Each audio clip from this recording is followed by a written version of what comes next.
Hey, David.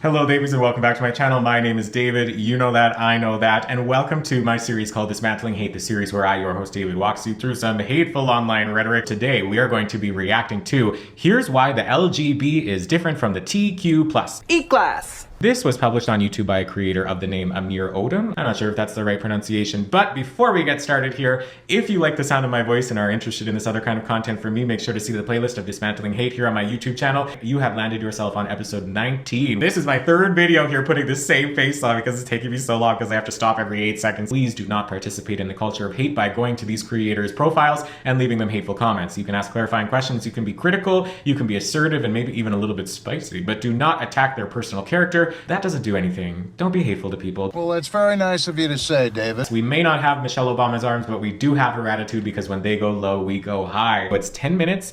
I can't wait to see what happens. I just need to do the stones on the other part of my eye, do my forehead, lashes, and lip. Oh God, I hope I can do this in 10 minutes because that's the heartbreaking part. You're so blissfully unaware. Here we go. It seems like the last 3 to 5 years, gay relations within the United States have been plummeting, and there's a clear answer why. The TQ+. The LGB has nothing to do with the TQ+ community. Oh God, okay, well first of all, yes it does. Because the trans community and the gay community, as if you were gonna label them separately, but if you were to, there is an incredible amount of overlap, not even currently, but with the history of trans rights and gay rights in North America and all over the world. And separating them is kind of hateful, it's harmful, it does nothing. But it's like, what does gay relations mean too? Like, let's go back here, that really quick graph we saw. Monthly counts of anti-queer demonstrations in the US. Oh, so he's saying that there's more anti-queer demonstrations happening in the US. All right. Plummeting, and there's a clear answer why. The TQ+. I don't think that's not the clear, well, cite your sources, Betsy. Like, that's not clear. It's not clear to me. Is it clear to you? Anyway. LGB has nothing to do with the TQ+ community. The LGB is strictly biology and sexuality, and the TQ+ is all identity and expression of the personality. They have nothing to do with each other. It's hard making sense of the world that we live in today when the TQ+ is saying women have bulges. We all just normalize women having bulges. Don't you dare bring up Dylan Mulvaney in this. So Dylan Mulvaney rose to popularity, I believe, on TikTok, but Dylan is a trans woman. What do you get about being hateful to somebody like Dylan? Women have bulges, and there are men that don't have bulges. This is TERF territory, girls. So if you don't know what TERF means, that means trans exclusionary radical feminists. Dylan Mulvaney gets a lot of that hate, and it's very upsetting. Biological men don't exist. There's no such thing as biological men. That's not a real thing. That is a transphobic dog whistle. And we can't even define what a woman. But again, you're cherry picking here the things that he is choosing to say. This is really hard to, it's really hard to do these stones while I'm talking. What is a woman? I don't think it's like defined. I think if somebody identifies as a woman, then they are a woman. Yes, absolutely. Women and men, this idea of gender is a completely social construct. And like, but honestly, at the end of the day, what do you get? What benefit do you personally garner from excluding people from a gender role, even if you think it's not a choice and it's some elective, like I just woke up one day and decided to be a woman? What's the motivation for saying no to that? Why do you care? It's weird that you care.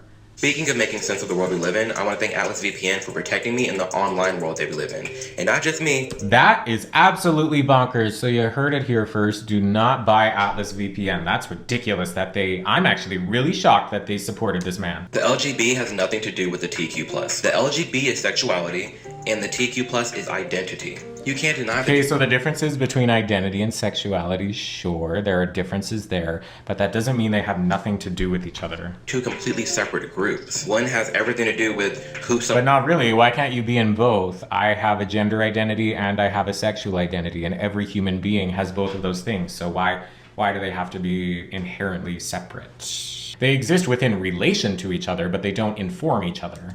With, and another has everything to do with how that person presents themselves, what their personality is like, if they're suffering gender dysphoria, a whole ball of things. And don't forget TQ+, that plus being an additional thing that just keep adding to the list. LGB, clearly defined, we know what it is, we know what it stands for, and it's done. The TQ+ is not. And it's done? What does that mean? This language is weird. Note, biology matters. There's male and there's female, and the LGB is rooted and depends on biology to even exist. The definition of a homosexual is to be sexually attracted to one's own sex. The definition of a heterosexual is to be attracted to the opposite sex. The definition of bisexuality is to be attracted to both sexes. Again, male and female. Ugh. Sex is biology. It's not Okay, okay.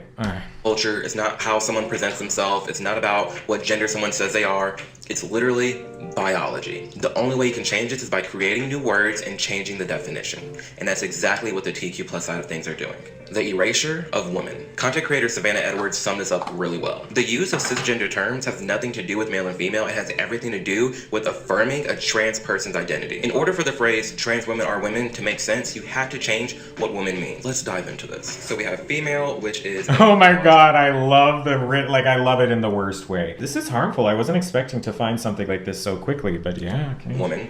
And then you have a girl, which is a biological female child. And then you have a woman, which is a biological female adult.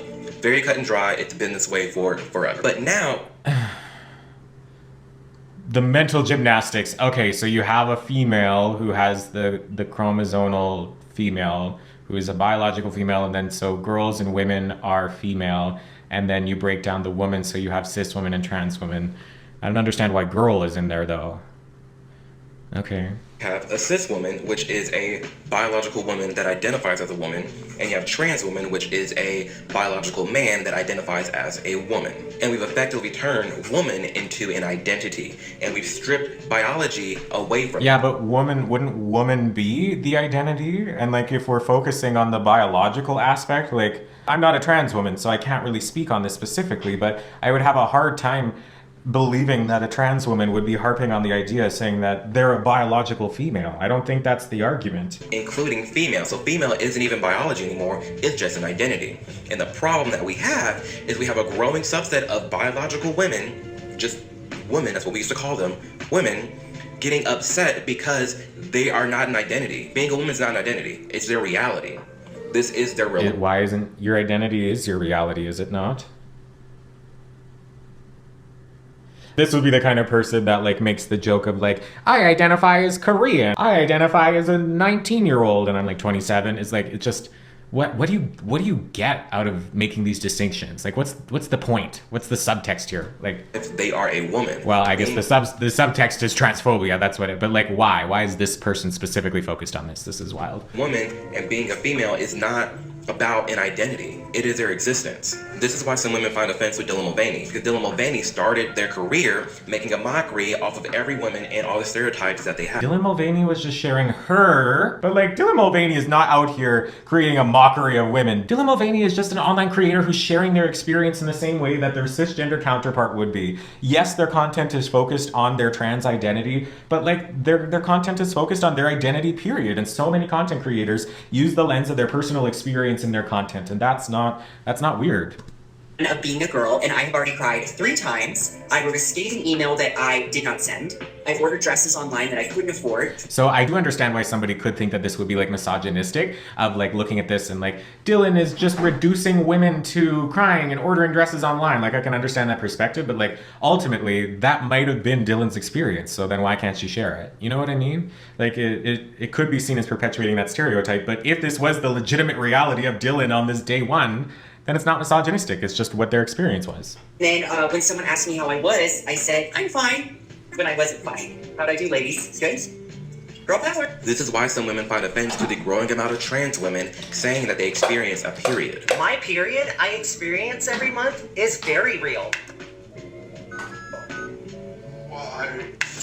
I think the really crappy thing about having a period every month, this is why some women find it an offense to be called a chest feeder and a birthing person. A what? Birthing. Sorry, a what? Oh, inclusive language. Again, I'm not a trans woman, so I can't unequivocally speak on this one, but I do know that hormonal changes are a thing. And if you're somebody who is on estrogen and taking estrogen, you do experience that hormonal imbalance. Okay, so like this middle creator, for example, trans girl experiences first intense period after hormone replacement therapy. That's what that is. Okay, so let's break it down. Let's play the devil's advocate here. Let's say that they are faking it and lying.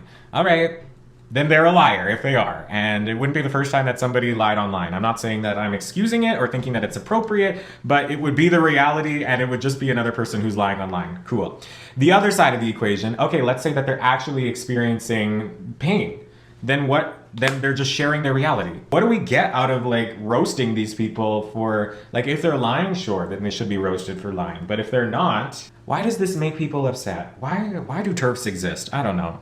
I think the really crappy thing about having a period every month, this is why some women find it an offense to be called a chest feeder and a birthing person. I've never heard chest feeder, but that means breast feeder, right? So, and a birthing person because trans men have given birth. Why is that upsetting to you? You know, like, it's inclusive language that helps everybody. Quote, birthing people. I've never heard the term before. Can you explain what it means? And because you've never heard something before, that means it's like outlandish and ridiculous and shouldn't have a presence in the world? No. There are certain people who do not have gender identities that apply to female or male. So we think our language needs to be more inclusive in how we deal with complex issues. The TQ plus. Yes, absolutely. Inclusive language. Here on this channel, we call it the universal design for inclusion. So this is something that I've coined. There's something in education or in city planning and design called the universal design for inclusion. Now what that means is I want you to picture a staircase into your local subway. And people who are wheelchair users would not be able to or would have a difficult time using a staircase. So they would not be included in the design of that thing. Then I want you to picture a staircase beside a ramp, right? It is inclusive because now that wheelchair user would be able to access your local subway in the same way as their other counterparts who do not need the accommodation of a ramp, right? Still not the universal design for inclusion. The universal design for inclusion would be only having the ramp, because then the people that do not need the ramp in order to access the space can use the ramp and they won't even notice, and then the people who do need to use the ramp and they don't even notice either. It's the design of a thing in order to include everybody in ways that isn't noticed by the people who don't need those accommodations to move around the world. Inclusive language is good for everybody, and you talking about how you don't like inclusive language just shows how you don't care about people who are different from yourself, and that's a sign of immaturity, and it's boring, it's tired, it's 2024, get it together. Is it really that harmful to you to say birthing person? Demanding to be accepted and validated, all at the expense of biological women. And that's exactly what J.K. Rowling was talking about. Oh, okay. Again, not that it's good, but it does make me feel better because he's aligning himself with J.K. Rowling, and J.K. Rowling is just a horrendous transphobe. And if you are a biological woman thinking that trans women existing is at your expense, that's wild. You don't own womanhood, you don't own femininity. And again, what do you get out of excluding people from something that you don't own the entire existence of? If two cisgendered women sit beside each other, they don't have the same experience of being a woman. That doesn't mean that either one of them is any more or less valid, in the same way that two trans women sitting together aren't going to share all of the same experiences. That doesn't mean that any one of them is more or less valid in the same way. All existence in womanhood is going to be diverse in the same way that all existence in manhood is diverse as well. Tell me you don't have a personality or any hobbies without telling me. Her tweet stated, if sex isn't real, then there's no same-sex attraction. If sex isn't real, the lived reality of women globally is erased. I know and I love trans people, but erasing the concept of sex removes the ability of many to meaningfully discuss their lives. It isn't hate to speak the truth. And like she said, we want to meaningfully discuss these topics. We want to be loving, we want to be respectful. This is about making sense of the world that we live in today. The TQ plus community is effectively changing definitions and meanings, all while calling anyone transphobic if they question it or don't understand it. The erasure of gays. The TQ plus is telling me that men can be women and women can be men. Okay, then what does that make me as a gay man? As a gay man that's gay because he does not like vagina, he likes penis, what am I supposed to do when I'm confronted with someone that's claiming to be a man but has a vagina? It's a very limited idea of gender to think that only your penis or vagina is what makes you a man or what makes you a woman. Somebody who loses their penis because of an accident, does that mean that they're no longer a man? No.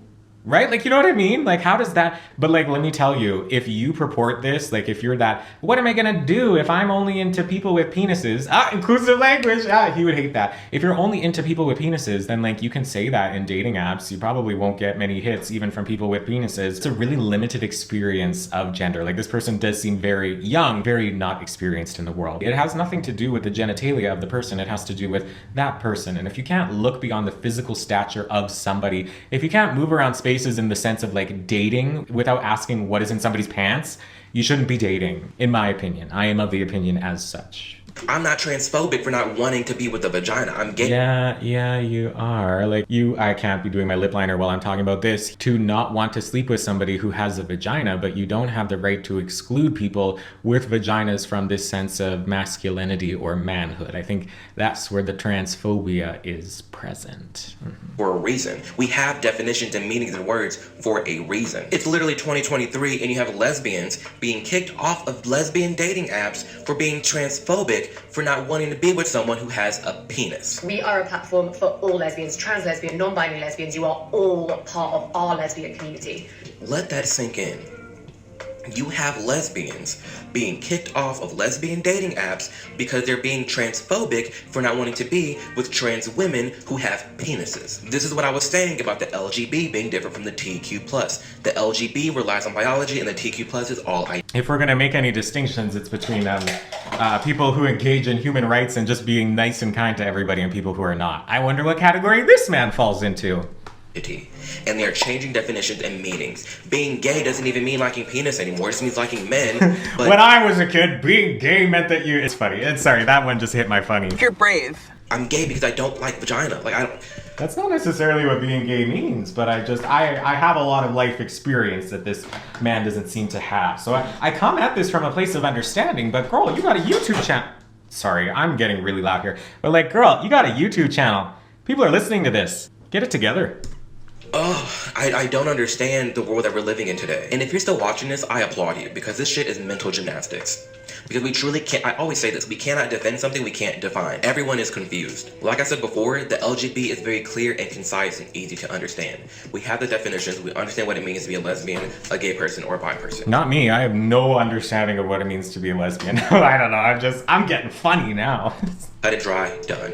The TQ+, we have no idea. It is forever changing. It is forever. It's really not changing. I understand that completely. LGBTQ+ community is way too big, way too overdrawn, and it does not speak for all LGBT people. This is why you have a growing subset of them speaking up and speaking out against this. And transphobes? That's transphobes. We can't separate the LGB from the TQ+ because trans people are at the forefront for fighting for LGB rights. Yes. I get it, but here's the deal. Just because a group of people did something good does not mean that group needs to be praised for eternity. All right. We all love NASA and space exploration, but I don't see us praising the group who created it. With this TQ+ community, if anybody can be anything at a moment's notice, what is the point of anything? You got people claiming to be trigender. I am trigender, which means like a triangle, I have 3 genders. Male, female, and non-binary. And we've already... Sure, do I agree or identify with that creator that he just put up on the screen? No. But do I have to identify and understand something in order to hold respect for it? No. And that's a big sign of immaturity if you can't do that. Discuss this in a separate video, but you got the TQ+ pushing themselves on children and transitioning children. No, if you want to hear about my thoughts on that, see any of these other Dismantling Hate videos here on this channel. Yeah. If you're trans, then that's fine. You're a grown adult, do what you want, but you need to acknowledge what you are. You can't force the entire world to affirm your identity and say, yes, if you are a trans woman, you are a woman. No, you are transitioning for a reason. Let's be real here. And I'm not going to sit here and be called transphobic because I don't want to be with a man who has... You're transphobic. He's sitting there and I just called him transphobic. Ooh, I'm bad. Vagina. Let's cut the crap. When words lose their meaning, it is very easy for society to crumble. We can't function in a society if we're not even having conversations. Who gave this 12-year-old a microphone? Like, I have the same one, which, To have a conversation is to have a basic understanding of what the words mean so that you can actually converse and talk to one another. But again, we can't do that if we're destroying language. Do you need to know what's in somebody's pants in order to talk to them? I'm sorry, I can't talk with you unless I know you have a penis or a vagina. Like, and that's obviously not what he's saying. But, well, I guess it kind of was, because he said I can't talk with people. What words even mean to begin with. So be sure to subscribe, because I do have a video coming out on this very soon. Oh, I just want to respect biology, common sense, and rational conversations. That's all I want. God, I look good. I look good, Mary. All right, let's finish up here. Am I trying to be hateful? No. Are a lot of us trying to be hateful? No. Does it matter what you're trying to do? It just matters what you are doing. Just the LGB is completely fed up and tired of being lumped into everything that the TQ+ community is doing. Well, when you don't speak for everyone in the same way that I don't speak for everyone. Websites like Glenson and HRC, a lot of the LGBTQ initiatives have everything to do with the TQ+. I've talked about my concerns, I've talked about my problems with trans kids, but This one's a big one because the LGB keeps getting lumped into the TQ plus, and that plus is so dangerous because I think people are just adding things to it and it's just being accepted and okay. And I don't want any part of that. Well, as long as it's not hurting somebody, what do you care? What do you care? When I lay my head on the pillow at night, does it make a difference to me that that one girl or that one person with the blue lipstick from earlier is transgender? Am I really going to be thinking about that? Good God, girl, you gotta get hobbies. I got so much to do. I can't waste my time with that. DB people who feel the same way. So, as always, thank you for taking the time to watch this video. It means the world to me to have your support. Make sure to subscribe, turn on bell notifications, and like this video. It helps me out a ton. And let me know your thoughts below. I would love to know your opinion on the LGB versus the TQ+, and any other ideas or topics that you would love to hear me talk about. As always, make sure you're going out there, becoming the best version of yourself, and understand that no one's going to change your world for you. Much love, and I'll see you in the next video. Well, there's not that much love here. I don't have lashes on. Oh, my knee. Oh, that hurt. All right, here is lash number 1, and here is lash number 2. Let me get my trans fan out here. Here's the final completed look. It did take me across 3 videos to make this happen. So if you love the sound of my voice, if you're interested in any more of this kind of content from me, subscribe, make sure to leave a like, leave a comment, tell me, do you agree with this man and the famously transphobic J.K. Rowling? I keep this trans fan out here for a reason. Now I'm feeling stunning and gorgeous. So now I'm gonna go live the rest of my life not concerned with other people do with their own gender identity. And I wish everybody else had the power to do the same. So thank you again for watching. Remember, don't go leave this man hate. But if you wanna go challenge his ideologies in an assertive, respectful, and scientific way, sure, go ahead and do it. But don't be hateful. Don't attack his character or talk about his lisp, because I didn't this whole video. He's being sarcastic. Thank you for joining me in this episode of Dismantling Hate. I've been your host, David Day. Thank you so much for joining me. I love you, babes, and until next time, goodbye. Hey, David.